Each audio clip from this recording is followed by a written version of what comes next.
Time for the newspaper review, where Alice and I take a look at the stories making headlines. Let's start with the Business Times. From Singapore, this has the angry anti-China mobs that looted and set fire to industrial buildings in Vietnam. This is over China's recent deployment of an oil rig in disputed waters. The Financial Times reports that the Bank of England's governor is downplaying what's expected to be a looming interest rates rise. Outraged over the pay levels of executive shareholders of two well-known British companies have staged revolts. This, the report in the Times business pages. And on the front page, book smarts over street smarts. A leading UK headmaster claims that state school students lack good moral judgment compared to their private school peers. He says it's because public school students are spending more time studying academics rather than learning the lessons. That's the front page of the Times newspaper. How would you feel if you were given the choice of wearing a skirt to school for the day? We're not talking about girls, we're talking about boys. Well, that's the question, and the explanation is on the front page of Le Figaro. And the Moscow Times has a $52 billion boost for Russia's space programme. That's despite the country rejecting a NASA proposal to continue working together on the International Space Station in the future. Per Wimmer is CEO of Wimmer Financial and joins us now. Hello. Let's talk about what's happening in Vietnam. I think we need to explain to our viewers what's going on here. When this went to press, we hadn't obviously heard the news. We're now up to figures of around 20 who have been killed, of varying nationalities, and at least 90 injured. So the problem is the Chinese have deployed an oil rig in disputed waters. And obviously the Vietnamese are getting very upset about that. Historically, the Vietnamese have had a lot of issues with sovereignties because they've been invaded, and therefore it's very sensitive. And that's caused a lot of anger amongst the certain parts of the populations and the workers. And therefore they've attacked what they perceive to be Chinese factories. Which wasn't? It turned out to be more Koreans and Japanese factories, etc. So unfortunately, they attacked the wrong factories. Yes. And the Times has been speaking to businessmen, and these are saying that this turmoil is likely a one-off, isolated incident, but it does underlie that it does make clear the undertones of the frustration amongst many Vietnamese at the moment. Absolutely, and again, it's a historic and cultural issue more than anything else, but it also illustrates Chinese hunger for natural resources and energy, and in particular oil and gas, where Chinese doesn't have much, so they're willing to go the extra mile. Chinese is turning their coal economy over to a more oil and gas supplies economy or green economy, and this is just an example of that. But it causes problems if you take it one step too far. That's a real surge of anti-Chinese feeling in Vietnam, a bit worrying. Let's look now at the Financial Times, the front page there, talking about the UK's Bank of England Governor, Mark Carney. He's being accused of playing down expectations of a possible rate rise, which sort of analysts that are being interviewed in the paper are saying this is really dangerous. I'm on the side of Mark Carney in this debate, if you like, because I think that the recovery in the UK is still fragile. It's picking up very nicely. In fact, the past 3 months, we've seen the biggest rise in employment numbers since 1971. So the past 3 months has actually been very meaningful in terms of change. But the recovery is still fragile. The sterling is still very strong. So you've got to be careful not to kill the recovery. And therefore, Mark Carney is saying we're at least 12 months out before we're going to think about interest rate rises. So you don't think he's playing it down? You think he's pretty spot on? I think it's been very spot on, and also think for certainly some of us, the message has been pretty clear, although he has been accused of being a bit vague in his messages. Well, he's also been accused of misleading the market in many ways, because at one point he said he was going to wait for unemployment in the UK to hit 7%, and that would be an indicator, or to come down to 7%, and that would be an indicator of when interest rates could rise. And then unemployment did come down to 7%, and interest rates couldn't rise because the economy wasn't growing strongly enough. It seems as if perhaps he's come out trying to be a very clear communicator, but that hasn't worked. Yeah. Well, we've got to remember that interest rates is only one tool in the toolkit of managing the economy, and the economy is constantly dynamic. We have had big surge in house prices, etc., and obviously rising interest rates is one way to control it, but you also want to get the economy going. So it's a very dynamic situation, and you can't just focus on one parameter at any point in time. Unfortunately, it's what the media focuses on and what people care about, who are either saving or paying mortgages. Let's move on. Angry shareholders. Yeah, shareholders revolting and we mean that as the verb. Why are they so angry? Well, they're so angry because executive pay, yet again, has hit the newspaper, this time for two British companies, National Express and ITV.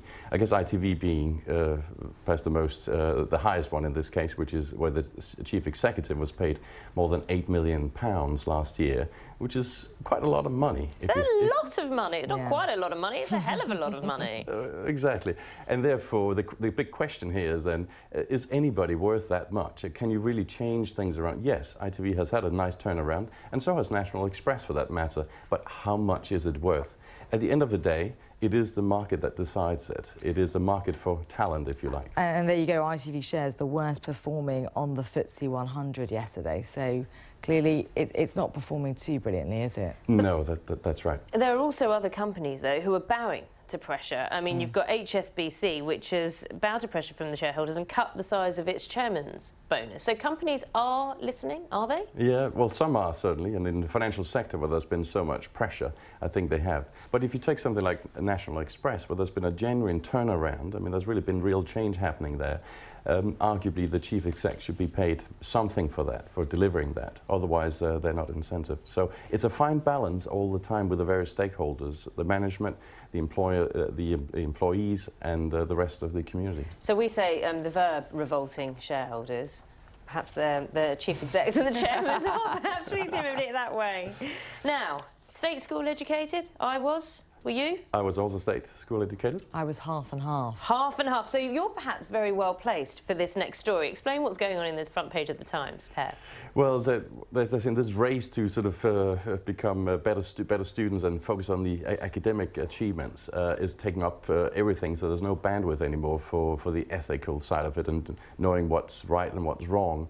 In my education, there certainly was a lot of teaching of that. So, but apparently now it's so focused on scores, etc., that it leaves out the ethical part. So private schools, by contrast, Alice, and you're the best person to tell us about this. So if you went to a state school, perhaps you were a bit more amoral. And if you were in a private school, you turned out with more emotional intelligence and moral understanding. So do you feel a very balanced person? I mean, this is just, you know, this has got danger signs written all over it, doesn't it, this article?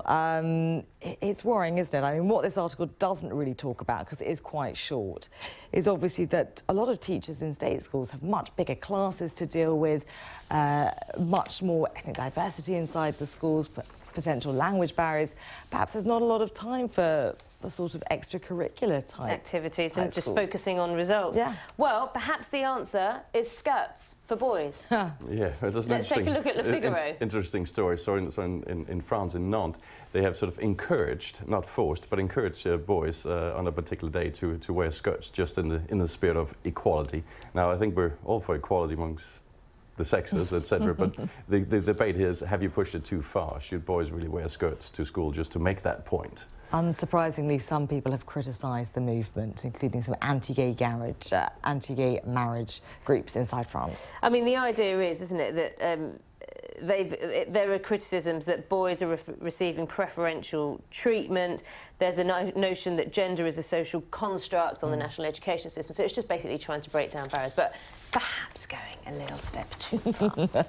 I'd like to see that, though. I'm sure you would. In the UK, we should take that. Space, Per, this is a particular area of interest for you, isn't it? And Russia ploughing a lot of money into their own space programme, an extra $52 billion US. What's that money going to do? Well, space is certainly a particular interest. I'm going there next year, so this is very exciting news for me. And more space is good news in my book. So the fact that the Russians are allocating another $52 billion, huge number, into their space program, for me is fantastic news. However, there are two negative concerns, if you like, in that, seen from sort of a space community point of view. The one negative is that the reason why they're doing it is because they want to detach themselves from the rest of the collaborations, the rest of the world, including with the Americans, because of the recent sort of almost Cold War resurgence, if you like, or those dynamics. And that's very sad, because we want to see more space collaborations on a global basis.